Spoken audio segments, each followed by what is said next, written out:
महोत्सव की शुरुआत की गई थी वो कब किया गया था? शिवाजी महोत्सव की शुरुआत 1893 में किया गया था और 2 साल बाद जो है एक गणपति महोत्सव नहीं उल्टा हो गया, गणपति महोत्सव 1893 हो जाएगा, शिवाजी महोत्सव जो है 1895 होगा। देखिए हम खुद बोले, आपके अंदर से जो जवाब आया उस पर सहमति जाहिर कर दिए, लेकिन अगला आते तक जो है पता चला खुद गलत हो गया। कैसे होता है ये बताते हैं। आपके है पहले गणपति और फिर शिवाजी। आप जानते कोई भी पूजा करते तो पहले किस भगवान के लिए करते हैं? गणपति उत्सव यानी गणेश जी के लिए, तो पहले गणपति उत्सव होगा फिर शिवाजी उत्सव होगा। 1893 में गणपति और जो है 95 में शिवाजी उत्सव हो जाएगा 1895 में। और पहले के समय में जो है उत्सव किस लिए मनाया जाता था? ताकि लोगों को इकट्ठा करके एक जगह बुलाएं और हम क्रांतिकारी के यानी कहने का देश की आजादी से संबंधित एक अपना गुट जो है बनाने का काम किया जाए ताकि लोग इकट्ठा हो। आगे आपको बताना है, महाराष्ट्र में जो है क्रांतिकारी आंदोलन उभारने का श्रेय जो है किसको जाता है? बाल गंगाधर तिलक को ही जाता है। और क्रांतिकारी उभारने के लिए जो है जो 2 पत्रिका जो लाए थे वो दोनों पत्रिका जो है कौन कौन बताए आपको? एक बताए केसरी मराठी में और मराठा अंग्रेजी में। आगे बताना है किसके द्वारा जो है भारतीय असंतोष का जनक जो है बाल गंगाधर तिलक को कहा गया था? वैलेंटाइन सिरोल के द्वारा कहा गया था भारतीय असंतोष का जनक। ठीक है, आगे बताना राष्ट्रगुप्तार नामक पत्रिका ये किनके द्वारा? दादा भाई नौरोजी, बिल्कुल सही है, डीवी नौरोजी के द्वारा जो राष्ट्रगुप्तार पत्रिका जो है लाया गया था। आगे बताना भारत का प्रथम समाचार पत्र कौन सा था? बंगाल गजट, जो कब प्रकाशित हुआ था? 1780 में। किसके द्वारा? J.A. हिक्की यानी जेम्स अगस्ट हिक्की के द्वारा जो है 1780 में बंगाल गजट का प्रकाशन किया गया था। आगे आपको बताना है ट्रिब्यून समाचार पत्र जो है किसके द्वारा संपादित किया गया है? ट्रिब्यून समाचार पत्र जो है ये दयाल सिंह मजीठिया है। कौन है? दयाल सिंह मजीठिया के द्वारा जो है संपादन किया गया था ट्रिब्यून का। आगे बताना है भारत का दक्षिणी हिस्सा का मुख्य रूप से जो है किस वंश द्वारा शासित था? तो पल्लव और चालुक्य हो जाएगा, न कि चोल होगा। भारत का दक्षिणी हिस्सा जो है किस वंश के द्वारा जो है मुख्यतः? तो पल्लव और चालुक्य हो जाएगा। ये पल्लव वंश के संस्थापक कौन थे? सिंह विष्णु हो जाएगा। और जो है इसके साथ साथ जो है पल्लव के चालुक्य के संस्थापक कौन हो जाएंगे? चालक द्वितीय भी हो जाएंगे। चालुक्य कई चालुक्य, बेगी के चालुक्य है या फिर अलग अलग है, सब है। ठीक है, कल्याणी के चालुक्य सब अलग अलग है। तो आगे बताएगा चोल के संस्थापक कौन थे? विजयालय हो जाएगा। चोल की राजधानी बताएगा तंजौर या तंजावुर उसी को बोलते हैं। आगे आपको बताना है किस क्या जी तमिलनाडु में क्या हो? देखिए हो पाया, लेकिन मुख्य रूप से बोले किस वंश के द्वारा शासन किया जा रहा था? तो मुख्य रूप से जो है चालुक्य और पल्लव के द्वारा जो है किया जा रहा था। ठीक है, चोल चेल पांडे। ठीक है, तो चोल की बात करते हैं। चोल जो हो जाता है ये दक्षिण भारत का राज्य, ये जो है अगर चोल वंश भले ही देखिए संस्थापक विजयालय तो पड़ता है, लेकिन चोल चेल पांडे ये दक्षिण भारत का 3 राज्य था ना, चोल चेल पांडे के नाम सुने होंगे तीनों, जो कि केरल के आसपास के क्षेत्र में पड़ता था। ठीक है, जिसमें से पूछा जाता है कि चेर जो है यानी चेर का प्रतीक चिन्ह क्या था, चोल का प्रतीक चिन्ह क्या था और जो है पांडे का प्रतीक चिन्ह क्या था? ये तीनों का चिन्ह बताना है आपको। चेर का हो जाएगा तीर हो जाएगा। चेर का तीर हो जाएगा, जैसे चेर बोलते हैं। ठीक है, क्या हुआ? धनुष नहीं, तीर।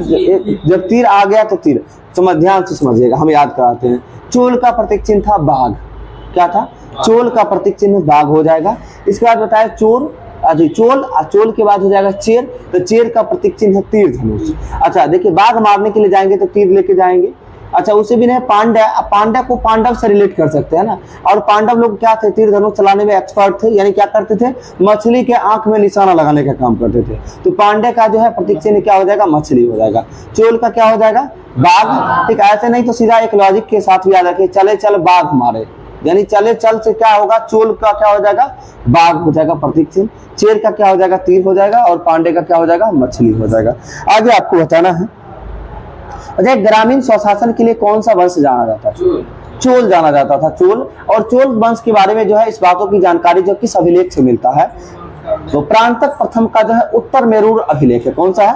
प्रांतक प्रथम का उत्तर मेरूर अभिलेख से प्राप्त होता है कि चोल काल जो है स्थानीय स्वशासन के लिए जाना जाता था। आगे बताना है आधुनिक समय में जो है लोकतंत्र की शुरुआत कहां से हुआ है? आधुनिक समय में लोकतंत्र की शुरुआत जो है कहां से हुआ? तो नहीं, आधुनिक समय की बात कर रहे हैं ना। सबसे पहला गणतंत्र की बात यदि करेंगे तो लिच्छवी गणतंत्र हो जाएगा, ठीक है। लेकिन आधुनिक समय में जो लोकतंत्र की शुरुआत हुआ है ये अमेरिका से हुआ है, ध्यान रखना है, अमेरिका से। आगे आपको बताना है,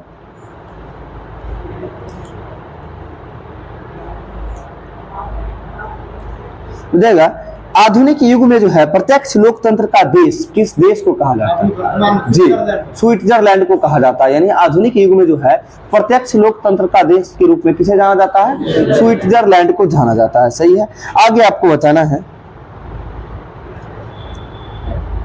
पल्लव वंश के संस्थापक अभी जस्ट बताए थे, सिंह विष्णु हो जाएंगे, सही है। पल्लव की राजधानी कहाँ हो जाएगी? कांची हो जाएगी, सही है। ठीक बताइए, सिंह विष्णु जो है किस धर्म का अनुयायी था? ये वैष्णव धर्म का अनुयायी था। किस धर्म का हो जाएगा? वैष्णव धर्म का अनुयायी हो जाएगा, ठीक है। आगे बताना का जो है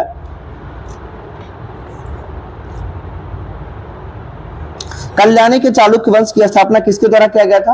ये तैलप द्वितीय के द्वारा किया गया था। कल्याणी के चालुक्य वंश की स्थापना किसके द्वारा? तैलप द्वितीय के द्वारा किया गया था। और बताइएगा तैलप द्वितीय के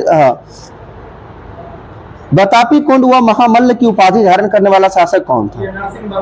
जी बिल्कुल सही, बतापी कुंड और जो है महामल्ल की उपाधि धारण करने वाला शासक था और नरसिंह वर्मन प्रथम हो जाएगा। और आगे बताना है, इसमें शासनकाल में जो है, इसके शासनकाल में कौन सा यात्री भारत आया था? आप जानते हैं हुएन सांग के बारे में जानते हैं, किसके काल में आया था भारत? तो हर्षवर्धन के काल में आया था। और उस समय जो है हुएन सांग जो है और किसके दरबार में गया था? तो नरसिंह वर्मन प्रथम के दरबार में भी गया था, ये भी ध्यान रखना है। ये पूछा जाता है दक्षिण भारत के किस शासक के दरबार में गया था? तो कौन सा हो जाएगा? नरसिंह वर्मन प्रथम के काल में हो जाएगा, ठीक। आगे बताना है आपको, वातापी के चालुक्य वंश की स्थापना किसके द्वारा किया गया था? जयसिंह के द्वारा किया गया था, जयसिंह के द्वारा। और बताए बेगी के चालुक्य वंश का स्थापना किसके द्वारा किया गया था? तो ब से बेगी के चालुक्य, ब से विष्णुवर्धन। ध्यान रखना, बेगी के चालुक्य का स्थापना किसके द्वारा? विष्णुवर्धन के द्वारा किया गया था। आगे बताना है, पृथ्वी का जो है ध्रुवीय व्यास कितना है? उल्टा हो गया ना, 46 कहाँ से जाएगा? 46 कहाँ है? 46 तो कुछ है ही नहीं। दोनों के बीच का अंतर बोलता है तो 42 किलोमीटर का अंतर होता है। सुन लीजिए, देखिए याद रखेगा, 12,756, ठीक है। या नहीं तो 1,2756 याद रख सकते हैं, 1,2714 याद रखना है। कैसे? ध्रुवीय व्यास की बात यदि करें तो 12,714 हो जाएगा, यानी 12714, ठीक है। यानी 12,714 जिसको बोलते हैं, तो 12,714 बोलने में देखिए कितना लग रहा है कि बहुत लंबा हम याद कर रहे हैं। और यदि हम 12714 यदि बोलते हैं तो आसान हो जाता है। ध्यान रखिए, 12714 जो है पृथ्वी का ध्रुवीय व्यास हो जाएगा। और विषुवतरेखीय व्यास की बात करें तो 12756 हो जाएगा। और दोनों के मध्य का अंतर पूछा जाता है कितना किलोमीटर? तो 42 किलोमीटर का अंतर होता है। अब आपको कंफ्यूजन होता है कि कौन ध्रुवीय होगा, कौन विषुवतरेखीय होगा। ठीक है, ध्रुवीय की बात करें, ध्रुवीय लिखेगा तो छोटा वर्ड होता है, यानी 3 वर्ड में ही खत्म हो जाती है ध्रुवीय। ध्रुवीय विषुवतरेखीय देखे तो बड़ा हो जाता है, विषुवतरेखीय, ठीक है। यानी कहने का मतलब जो है बड़ा हो जाता है, बड़ा वाला बड़ा हो जाएगा, छोटा वाला छोटा हो जाएगा। 12714 छोटा या 12756 छोटा? 12714 ना, तो 14 वाला क्या होगा? ध्रुवीय। 56 वाला क्या हो जाएगा? विषुवतरेखीय। और दोनों के बीच का डिफरेंस कितना हो जाएगा? 42 किलोमीटर हो जाएगा, ठीक है।